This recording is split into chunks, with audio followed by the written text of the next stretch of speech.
Hey guys, I'm Randy. And I'm Daniel. We're two lifelong friends and musicians, but when we're not playing gigs, we like to talk games. And today on the Gaming Gig Podcast, we're talking about Spider-Man 2 and Super Mario Bros. Wonder.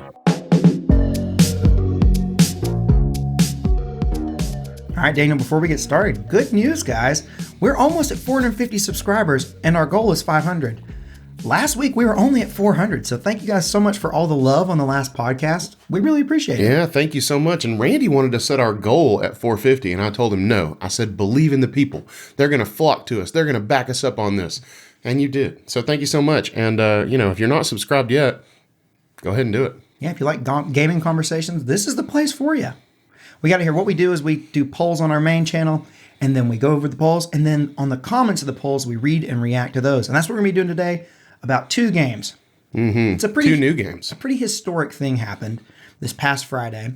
We had two games released, Spider-Man 2 and Super Mario Bros. Wonder. These were two games that both scored above a 90 on Metacritic. Both are critically acclaimed. People are loving them. People are playing them. So we're going to be talking all about those two games today. I've been playing them like crazy. I haven't bought either one of them yet. But I haven't been playing anything because I've been so busy. So it wouldn't have mattered if I had bought them. I wouldn't have been able to hardly play them yet. But I am going to buy Super Mario Bros. Wonder first.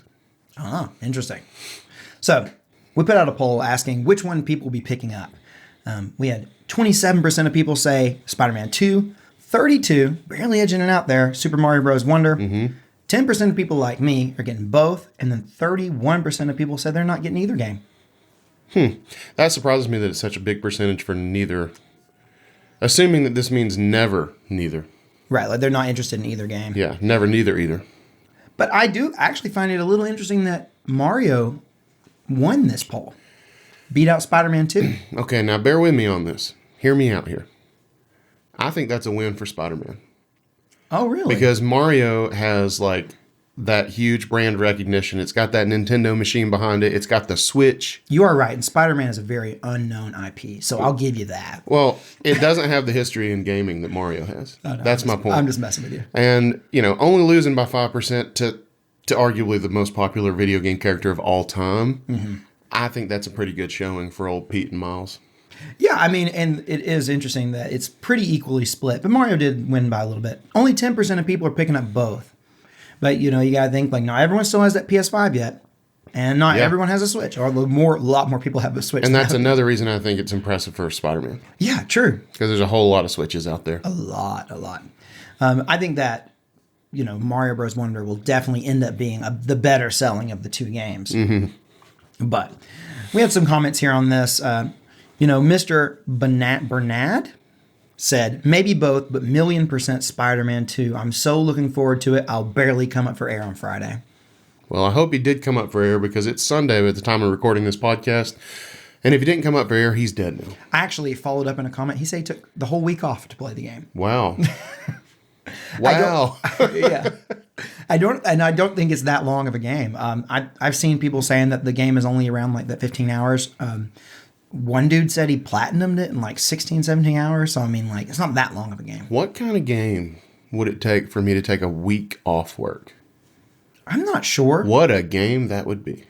I have to say, though, Spider-Man, I loved both Spider-Man and Miles Morales. So I was super pumped about this game. I don't know that I'm going to take a week off because, I can't do that. Yeah. I can't afford to do that. But if I could take a week off and play video games, gosh, that's living the life right there. I think it would take like new Super Smash Bros. Or something for me to consider taking even just a couple days off. A new Super Smash Bros. Well, who knows? That may be happening. Give us a year or two, and you may be taking a week off. I'm willing to do it. Who knows? Because I would still be paid. Yeah, that's true. See, I wouldn't be. Yeah. All right, so we got another comment here from multiple-time commenter on the channel, Determined Torres, who said, both, because I want to make my wallet cry. That's what I did, and it was expensive. Yeah. I went to GameStop. It was, Spider-Man 2 is a $70 game. Super Mario Bros. Wonder is a $60 game, plus your taxes. Taxes with theft. Yeah, it was like $140 when you added in taxes for everything. Yikes. But, knowing Randy, too, like I do, I know that just hurt him. Oh, man, guys, I am cheap. I know walking out of that store, he was equal parts giddy and real sad. I will say more giddy than sad, but they were in close measure. Definitely close. And now, that being said, I will say that the investment has paid off because both these games are phenomenal. I'll just go ahead and say it. They're both incredible games. I'll talk more about Mario in a little bit. I'm going to spend a little time on Spider-Man right now. The beginning of the opening of Spider-Man 2 goes hard. I mean, it's like jaw on the floor. Like, it's just awesome. It is one of the best openings of any video game. I would say it's comparable to like the opening of The Last of Us. Like that level of like, man, this hits hard. Not emotionally like The Last of Us, but like, Jesus, like God. staggeringly like, this is so cool. Like, it is just so cool. Yeah. It hits hard. It's just I don't know how I can believe you. I don't know how a Spider-Man game could open strong as Last of It's Us. sheer spectacle. It's like you're watching. They have put Like an Uncharted opening. yeah, like Uncharted 2. Okay. Where it's like that sure, like it's just so much spectacle, and it's like, man, I can't believe this is like in a video game. Video games have come so far, and it's just a really great example of how far they've come and how amazing this form of entertainment is now, where it really does rival cinematic quality, like if not better in some ways. Yeah. I just realized Naughty Dog might be the king of game intros because we used two Naughty Dog IPs to compare. But well, I'll tell you, Insomniac has got it down with the Spider-Man 2 in the beginning, and it just like every time I do something really big in the game, I have another one of those moments. But the beginning was definitely just like so impressive. It made a great first impression. As did Super Mario Bros. Wonder, but in a different way. Yeah. A different way. Yeah, I can imagine probably about how Super Mario Bros. Wonder opens, I would think. Yeah, you can imagine. You can guess. But I'm sure it's charming. It's yeah. I have some things to say about Super Mario Bros. Wonder, but we'll hold off right now. Right now, we got a comment from the Backrooms fan who says, Super Mario Bros. Wonder, as much as I love Spider-Man games, I don't have the money, and I've been waiting over 10 years for a new 2D Mario game. Yeah. It's been a while. It's been over, I think, the last 2D Mario game that was if you don't count the Super Mario Maker games. Right. And do we count those? Yes. I kind of do count them. Because I think that was the reason that we haven't gotten a 2D Mario was because of Super Mario Maker. And you could get so much life out of those games. If you wanted a new 2D Mario game, you basically got an infinitely sized one with each of those. And people don't think that at least the Super Mario Maker 2, and I don't know about the first game, but Super Mario Maker 2 had a campaign. That was a pretty large campaign. So it was like you were getting a 2D Mario game as well. So people don't consider those to be part of like mainline 2D games, but I kind of do. So yeah, maybe it hasn't been that long because we got that in the 2018. Yeah, around that time. All right. Well, before we go on to another poll, I want to plug our Discord. So we have a Discord server. You can join it through a join link that's in any of these podcast videos or any YouTube video for that matter. And you should go check it out. It's a great place to hang out and talk games. I personally think that we have one of the most welcoming, kind Discord servers that's out there. Absolutely. So don't be afraid to join. I really go in there and just say, hey, everyone will welcome you with open arms. It's a really cool place. I'm telling you. Some positive vibes over there. I have joined, multiple Discord servers in my lifetime, and I am always intimidated to make that first post. Same. I really literally did yesterday. I joined a new Discord server and I was like, and there was all these conversations already going on and everything. And I'm like, it's like, I don't want to be like, hey guys, what's up? Yeah. But like our Discord server, I don't know, maybe it's because I've been a part of it for so long, but I really feel like we've been on it since the beginning. Yeah. I feel like it's the most welcoming Discord server. Like everyone is so kind to each other. And when new people come, everyone's saying, hey, and like, it's just great. It is. It really is. Not to like toot our own horn, but I think it's a great place. I think we literally have the best Discord server on the internet, and I also think we're humble.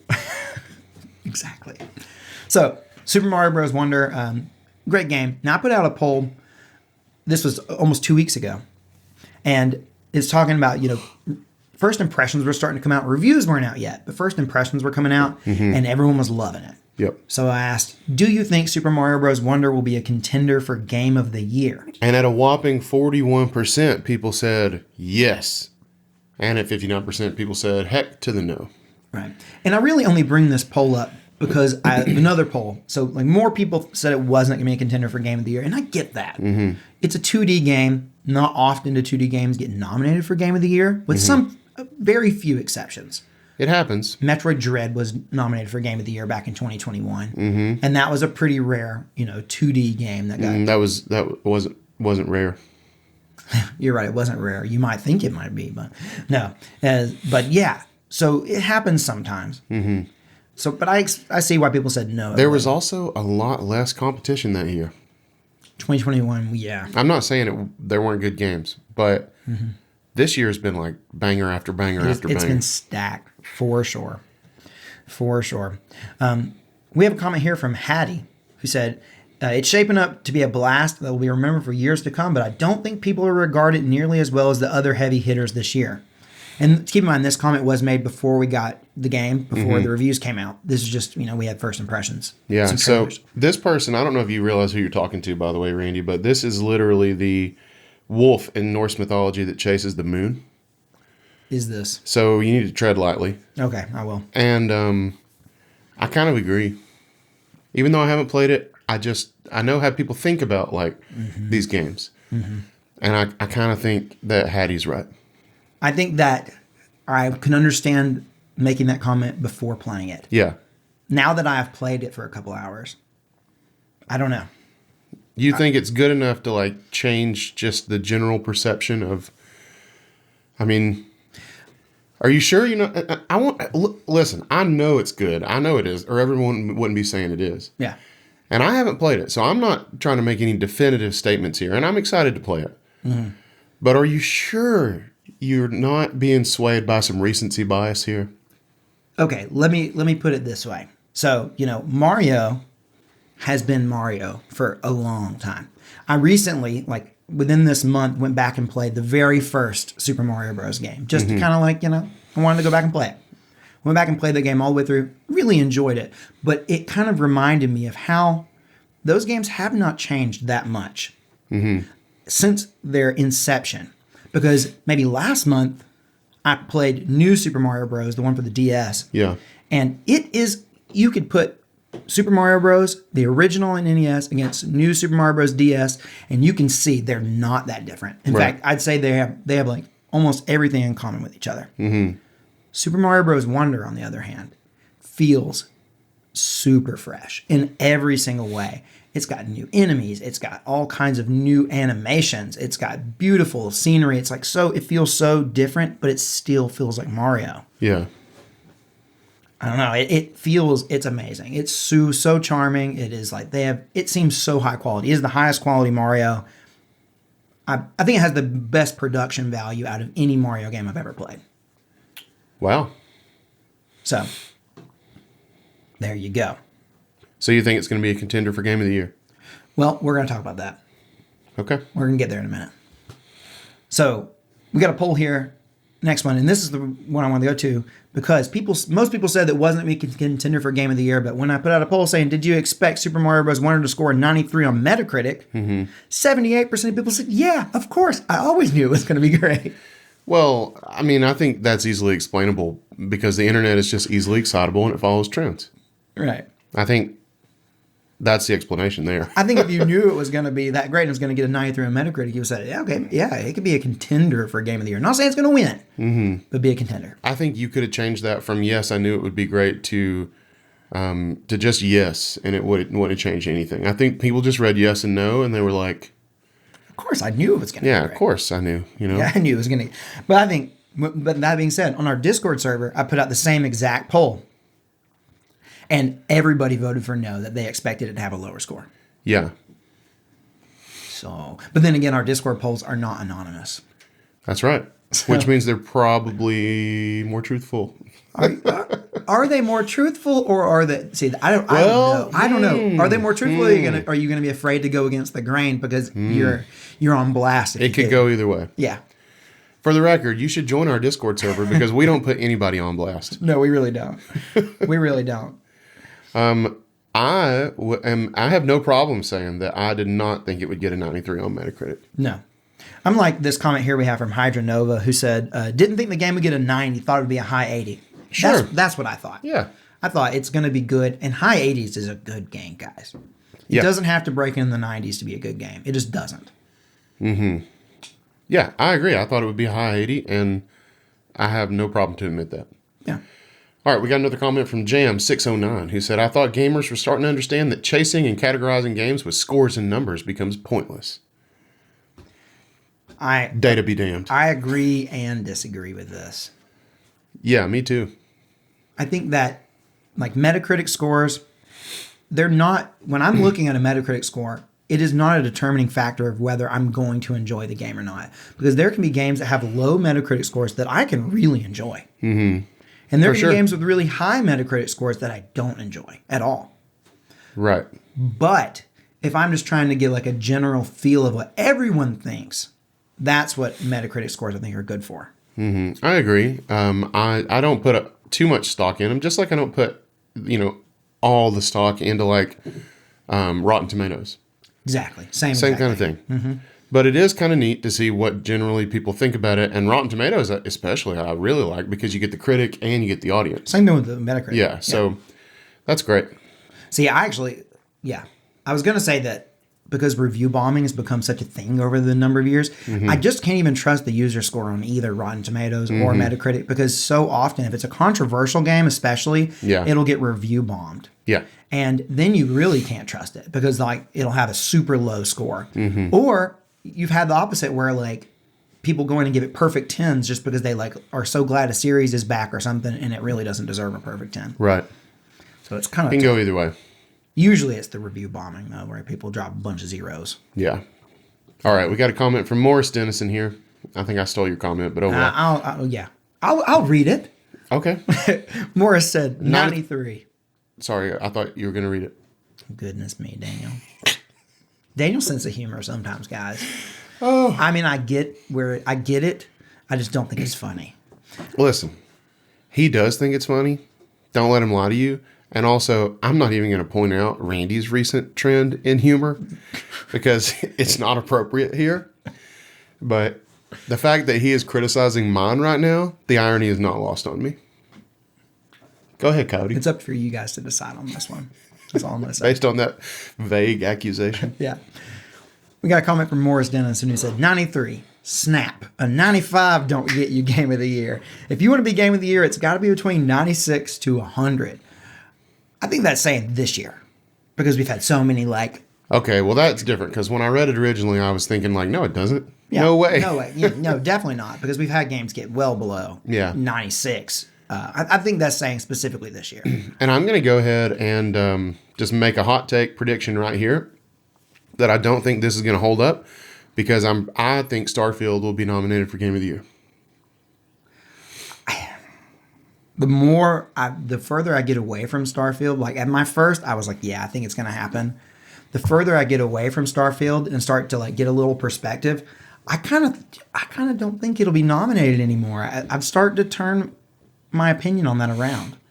I don't think it's going to be nominated because there's only 6 spots, and I think that there are 6 deserving games more so than Starfield. Like, I don't think Starfield deserves to do it just because of how massive it is in scope. Mm-hmm. And I think that is the one thing that makes me think that maybe it would be there because it was such an undertaking, such a massive undertaking. Mm-hmm. But I don't think that that's going to cut it this year. If it had been last year, if it had been maybe next year, I think maybe yes. I don't disagree with anything you're saying. I think there probably are 6 games better. Mm-hmm. But I still think it will get in because I don't think that is what it's all about when it comes to the Game Awards. You think? I think the weight that Starfield carries will get it into the category. Was Fallout 76 nominated for Game of the Year? I hope not. Fallout 76 flopped, though. It did flop. That's so different. Yeah, and I get like Starfield hasn't flopped. No, Starfield didn't flop at all. Starfield hasn't flopped. Fallout 76 like pissed people off for years and years and years and years. Like Starfield didn't do that. Yeah, Fallout made people mad. Starfield has just made people disappointed. Maybe feel a little deflated. What does it have right now? I'm just curious what it has right now. It's probably like a mid to high 80s, I would imagine. 83. Oh, low 80s. Okay. 83. 83. Generally favorable. generally favorable. We got a couple mixed, a couple negatives in there. Oh, lowest. No, don't look at user reviews. What is the lowest critic review for Starfield? Lowest critic review? Yeah, like click on the see all critic reviews. Oh, okay, here we go. It's always interesting to me to look at the lowest critic review. Like Super Mario Bros. Wonder, one critic gave it a 70, which I thought was interesting. There's always going to be the outliers of like, it's going to also 40? a 40. That's from a critic. Well, there you go.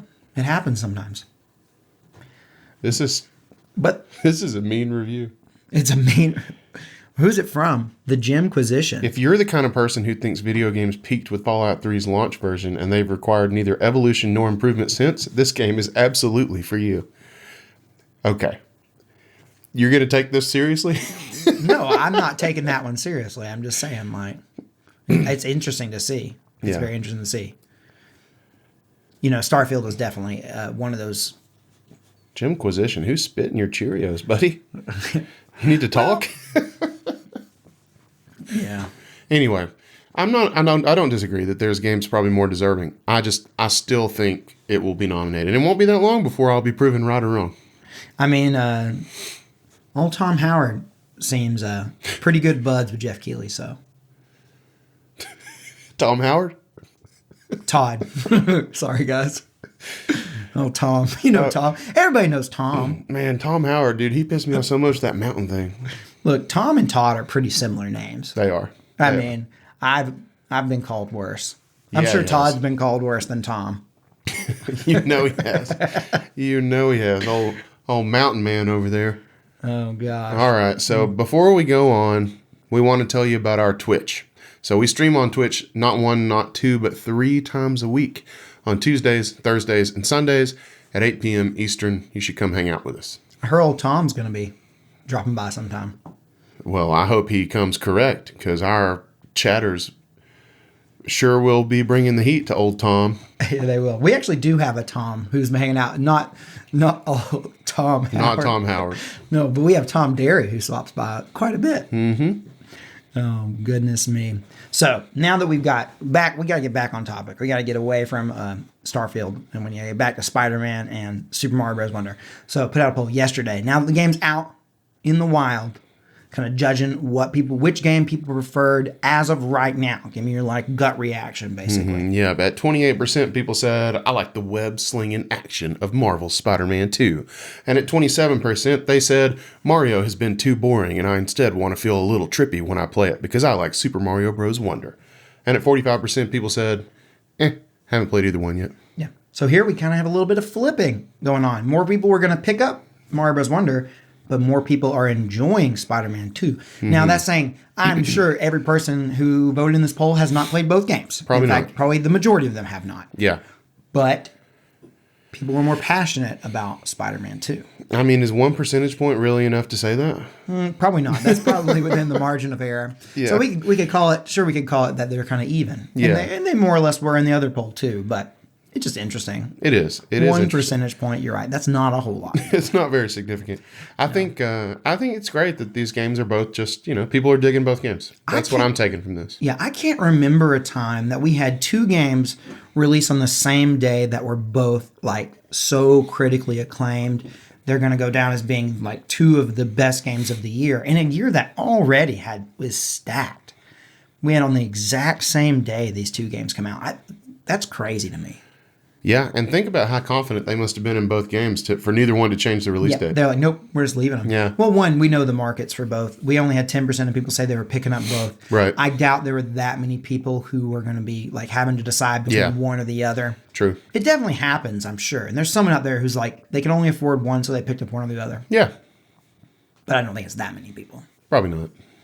And I mean, you got like now you mentioned earlier that you were going to pick up Super Mario Bros. Wonder before Spider-Man 2. Mm-hmm. Why is that? Because I never finished Spider-Man 1. And I haven't played Miles Morales. So I'm just behind on the Spider-Man thing. Yeah. But I have already decided that I'm not going to worry about that. And eventually I am just going to play Spider-Man 2. You're not going to worry. There is a recap video that does give you a brief recap of the events of Spider-Man 1 and Miles Morales. Mm-hmm. But it is the briefest of recaps. And I'm thinking maybe with a recap video, as well as just my inherent nerdy knowledge that I bring into the series, I think I can fill the Now, holes. that being said, it's not. These are original stories. Yeah, I know. It's But not like there is similarities, like with Miles' origin story and all that. Right. I do think there is, yes. But that doesn't mean that it's all one-to-one. Like, things happen in Spider-Man 1 that never happened in the comics. Yeah. It never happened in the movies either. It just like it's a completely original thing. Yeah. And I can think of one big thing that I know for sure never happened in any other Spider-Man media because people make a big deal about it. Yeah. And I'm not going to talk about it because if you haven't played the game all the way through, you probably haven't experienced Are it. you talking about when Aunt May got married to Doc Ock? Yeah. Because I already know about that. That. Yeah. I also, like, I just don't, I don't expect that the stories, while good, I don't expect them to be, like, filled with, like, you know, insane twists and turns that I, like, have to experience. I feel like I can probably watch a video and catch up and just play this banger of a game. Especially once we get those PlayStation portals, which are going to work flawlessly and feel like we're playing native. I'm going to have to pick up a PlayStation game. I'm interested to see how these PlayStation portals shake out. But that's for another conversation for another day. I will say the really good thing about Spider-Man 2 is that over Spider-Man 1, Spider-Man 1 had a lot of times where it would stop the action and make you do a lot of just like open world, very repetitive quests where you were like gathering backpacks or whether you were just like going to get these little things, kind of just moving around the city doing these little open world things that not everyone loves. And little collect-a-thon, fetch quest type things. And I think that's probably a big reason. I know your gaming habits, and I know that the moment that a game kind of like forces you to do these like very redundant, like repetitive tasks like that, I think you kind of check out a little bit. Yeah, I don't like that at all. Yeah. But I loved the movement. I loved swinging around the city.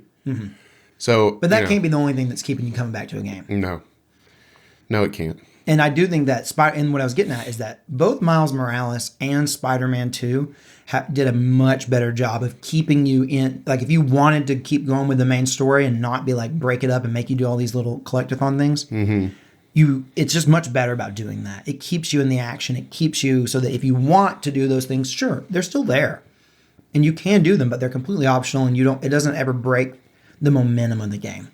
And they're shorter games because of that. I like that. Yeah. So that's what's good. All right. We got a comment here from Nerdy Nuki, who said, October was such a good month for games, even if we're not done with it yet. Mario Wonder was a phenomenal platformer that oozes charm, and Spider-Man 2 is undoubtedly one of my favorite sequels ever. I guess they already finished Mario. Yeah. That's cool. That's cool. I did see people who would say, and they finished it, I don't think it's a super long game. And it's good enough to where you really could. I like, me and Catherine have been playing it the last few nights, and it's one of those games that I do not want to put down. Every night, we're just like, Catherine's like, I'm so tired, we have to go to bed. I could keep playing it.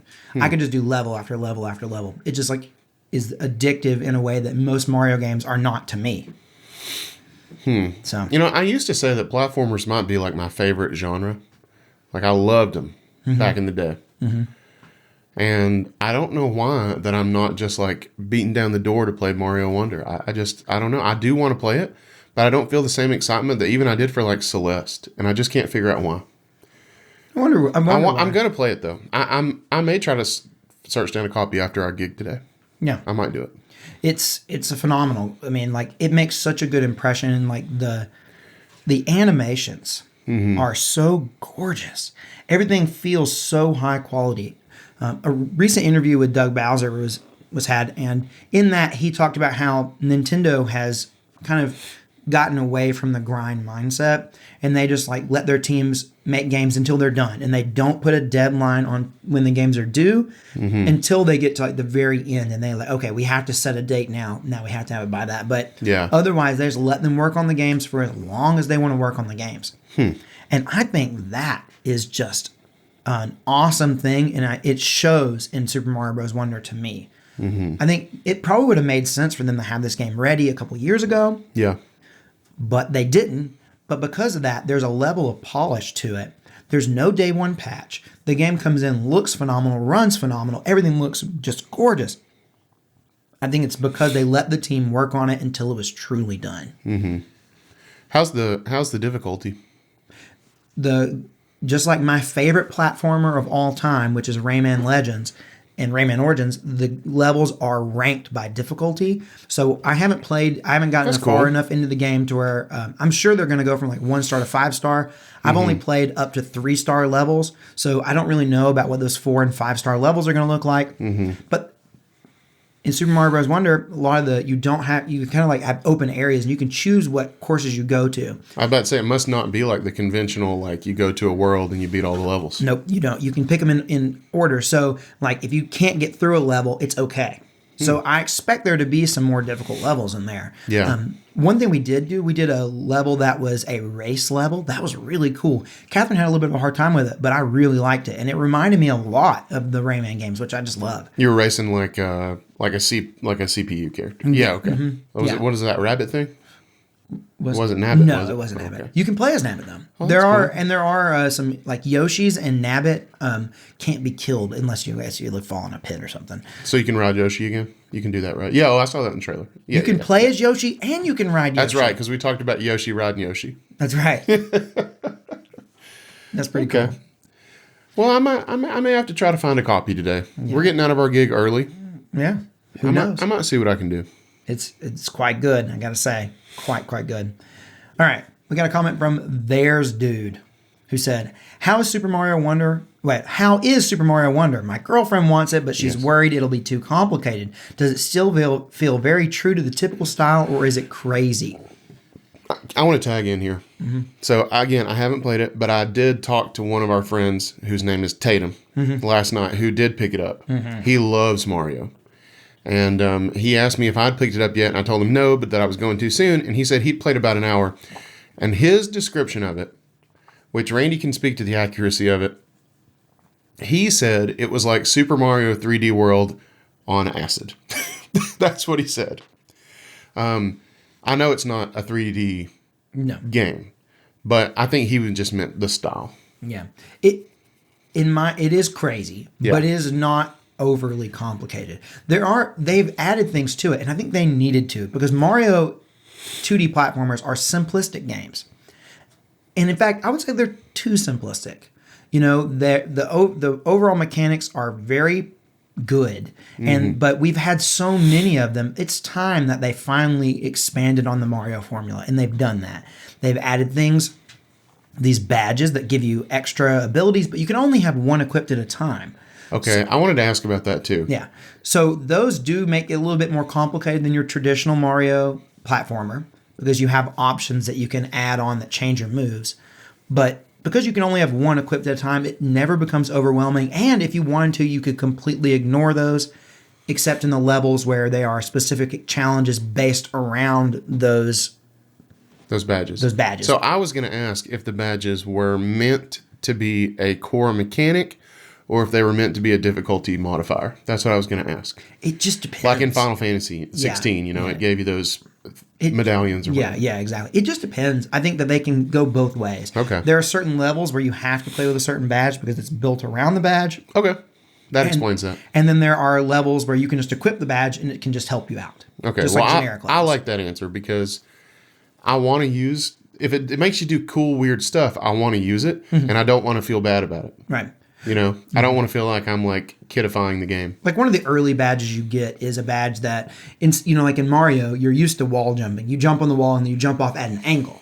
Well, there's a badge you can equip that instead of jumping off at an angle, the first time you jump, it jumps you straight up instead, which is like a very weird little modifier, but it makes it so that you can reach certain things that you wouldn't be able to reach by jumping off at an angle. Right.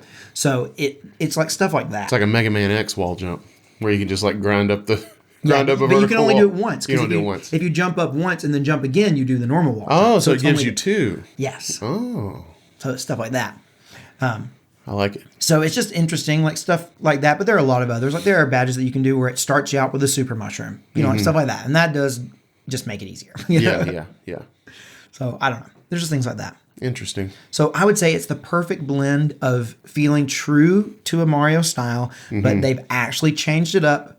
There's all kinds of, like the animations in Mario have been basically unchanged since the very beginning. And having all these fresh new animations makes it feel so just like, it feels new.